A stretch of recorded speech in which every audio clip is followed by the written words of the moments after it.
Shekhawati foundation द्वारा आज यमुना जल समझौते के उपलक्ष्य में राजस्थान के यशस्वी मुख्यमंत्री माननीय भजनलाल जी शर्मा के सम्मान समारोह में शेखावटी के सीकर, झुंझुनू और चूरू जिलों से पधारे सभी सम्मान्य वरिष्ठ प्रबुद्धजन, परम सम्मान्य मातृशक्ति युवा साथीगण, पत्रकार बंधु और मंच पर आपके मध्य उपस्थित माननीय मुख्यमंत्री महोदय, माननीय राजेंद्र जी राठौड़ साहब, माननीय बाजोर जी, माननीय कालीचरण जी, माननीय गोपाल जी शर्मा, माननीय नवलगढ़ विधायक जी, माननीय खंडेला विधायक जी, माननीय चूरू विधायक जी, माननीय खेतड़ी विधायक जी, शेखावटी फाउंडेशन के अध्यक्ष जी और असम से पधारे राजस्थान फाउंडेशन के अध्यक्ष रतन जी और शेखावटी फाउंडेशन के सभी पदाधिकारीगण, सभी का आज के इस कार्यक्रम में धन्यवाद। सबसे पहले तो मैं भारत के यशस्वी प्रधानमंत्री आदरणीय नरेंद्र मोदी जी का सीकर, चूरू और झुंझुनू की जनता की तरफ से आभार प्रकट करना चाहूंगा, जिन्होंने राजस्थान के माननीय मुख्यमंत्री और हरियाणा के माननीय मुख्यमंत्री को केंद्रीय जल संसाधन मंत्री जी के साथ बिठाकर 1994 से जो समझौता लंबित पड़ा था उसको नए सिरे से समझौता पत्र पर हस्ताक्षर करवाए और उसके बाद दोनों राज्यों ने परियोजना का खाका तैयार करने के लिए अपने अपने टीम गठित की और 2025 में इन्होंने फिर आदरणीय गृह मंत्री अमित शाह जी की उपस्थिति में और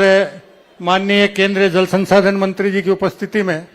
माननीय मुख्यमंत्री राजस्थान और माननीय मुख्यमंत्री हरियाणा ने एमओए पर हस्ताक्षर किए, संयुक्त डीपीआर को मंजूरी दी और केंद्रीय जल बोर्ड की वेबसाइट पर अपलोड कर आमजन के लिए उसे प्रदर्शित किया। मैं इस अवसर पर बहुत ज्यादा नहीं कहकर दो निवेदन करना चाहूंगा। 1994 में जो समझौता हुआ, राजस्थान के तत्कालीन मुख्यमंत्री माननीय भैरव सिंह जी शेखावत ने पहल करके किया और उसके बाद 2023-24 तक उस दिशा में कई बार प्रयास हुए, लेकिन वो प्रयास सिरे नहीं चढ़ पाए। 2024 में जब पहली बार माननीय राजस्थान के मुख्यमंत्री जी और हरियाणा के मुख्यमंत्री जी ने आदरणीय प्रधानमंत्री जी के मार्गदर्शन में केंद्रीय जल संसाधन मंत्री जी के साथ बैठकर समझौते पत्र पर हस्ताक्षर किए, उसके बाद जब हरियाणा विधानसभा के चुनाव आए तो हरियाणा की कांग्रेस पार्टी ने अपना एक चुनाव घोषणा पत्र जारी किया और उस चुनाव घोषणा पत्र में साफ स्पष्ट रूप से अंकित था कि हरियाणा में अगर कांग्रेस पार्टी की सरकार बनी तो सरकार बनते ही हम राजस्थान और हरियाणा के मध्य हुए इस समझौते को तत्काल प्रभाव से रद्द कर देंगे। आज उसी कांग्रेस पार्टी के नेता यमुना जल समझौतों को लेकर तरह तरह की बातें कर रहे हैं। मैं आपको एक पुरानी बात याद दिलाना चाहूंगा। लंबे अरसे के बाद 1960 में विश्व बैंक की मध्यस्थता से हमारी 5 नदियों के जल को लेकर जो समझौता हुआ, उस समझौते के बाद एक बात तय हुई थी कि उस समय हमारा भाखड़ा बांध निर्माणाधीन था और ये तय हुआ कि भाखड़ा बांध की क्षमता इतनी नहीं है कि भारत के हिस्से में उन नदियों का जो 18% पानी आया था वो उसमें समाहित हो पाएगा। तो उस अतिरिक्त जल को यमुना नदी तक लाने के लिए सतलुज यमुना लिंक नहर की योजना बनी थी और उसके साथ साथ उस जमाने में 62 मिलियन यूरो भारत को पाकिस्तान को इसलिए देने पड़े थे कि उसको हिस्से में जो 82% पानी आया था उसको संभालने के लिए वो नहरें और दूसरे आवश्यक संसाधन निर्माण कर सके। मैं निवेदन ये कर रहा था कि 1960 से लेकर 1966 तक जब तक संयुक्त पंजाब का विभाजन नहीं हुआ, संयुक्त पंजाब में कांग्रेस की सरकार रही, लेकिन वो सरकार ने 1960 के उस समझौते के अनुसार सतलुज यमुना लिंक नहर के लिए भूमि आवक्त कर ली, कच्चा निर्माण शुरू हो गया, लेकिन उस नहर को पक्का नहीं बना पाए। और उसी का दुष्परिणाम था कि अगर वो नहर बन जाती तो हमारा अतिरिक्त पानी जो अतिरिक्त रूप से बहकर पाकिस्तान जाता है वो हमारी मरुधरा तक पहुंचता, और मरुधरा तक पहुंचता तो यहाँ की धरती भी सोना उगलती। और ये भी एक कटु सत्य है कि भारत के अंदर, भारत की नदियों का जो पानी पाकिस्तान जाता है, वहां के कुल खाद्यान्न उत्पादन का लगभग 80% से ज्यादा खाद्यान्न हमारे भारत की नदियों के पानी से ही पाकिस्तान में उत्पन्न हो पाता है। अगर वो अतिरिक्त पानी सतलुज यमुना लिंक नहर के माध्यम से यमुना तक आता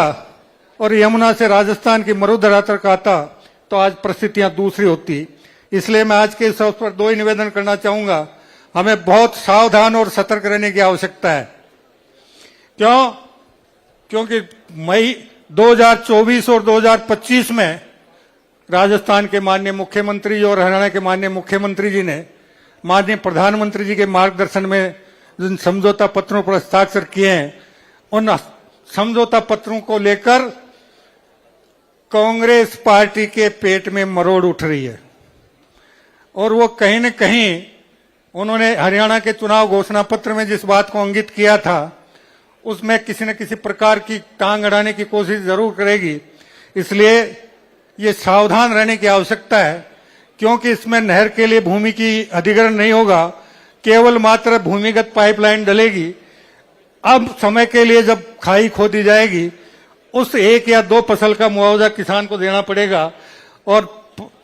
पाइपलाइन डलने के बाद वो जमीन किसान अपने वापस कृषि के लिए उपयोग कर सकेगा। ये एक ऐसा मुद्दा है, अब वो इसको किस प्रकार क्या लोगों में भ्रम पैदा कर सकते हैं। इसलिए यहाँ उपस्थित सभी प्रबुद्धजनों से, युवा साथियों से, विशेष रूप से मातृशक्ति से मेरा हाथ जोड़कर यही निवेदन रहेगा कि कांग्रेस पार्टी और दूसरे विपक्षी दल इस समझौते को लेकर समाज में, आम जनता में जिस प्रकार का भ्रम फैलाने की कोशिश कर रहे हैं, उस भ्रम को तोड़ते हुए आम जन तक इस समझौते की सच्चाई पहुंचाने में आप अपना सहयोग करेंगे। और ये भी एक कटु सत्य है कि आदरणीय प्रधानमंत्री जी इस काम के शुरू करते हैं, उसका पूर्णाहुति भी वही करते हैं, और हम उम्मीद करते हैं कि माननीय मुख्यमंत्री जी के प्रयास रंग लाएंगे और 2026 में आदरणीय प्रधानमंत्री जी के हाथों यमुना जल समझौते की क्रियान्विति का शिलान्यास निश्चित रूप से होगा। और उसके बाद हमारे इसी कालखंड में यमुना का जल हमारी राजस्थान शेखावाटी की सीकर, झुंझुनू और चूरू की धरा पर निश्चित रूप से उतरेगा, और उसके बाद हमारे तीनों जिलों की आर्थिक स्थिति भी संपन्न होगी और हमारी पेयजल की समस्या का भी आने वाले सैकड़ों वर्षों के लिए समाधान हो पाएगा। इन्हीं शुभकामनाओं के साथ एक बार पुनः आदरणीय प्रधानमंत्री जी का आभार, आदरणीय केंद्रीय गृह मंत्री जी का आभार, आदरणीय केंद्रीय जल संसाधन मंत्री जी का आभार, आदरणीय मुख्यमंत्री राजस्थान का आभार और आदरणीय मुख्यमंत्री हरियाणा का आभार, इन सभी का आभार प्रकट करते हुए मैं तीनों जिलों की जनता की तरफ से इनका आभार प्रकट करता हूं। जय हिंद, जय भारत, वंदे मातरम, जय जय राजस्थान, जय जय शेखावट। बहुत बहुत अभिनंदन माननीय मंत्री महोदय। आइए अब हम उस क्षण के साक्षी बनने जा रहे हैं जब माननीय मुख्यमंत्री महोदय प्रतीकात्मक रूप से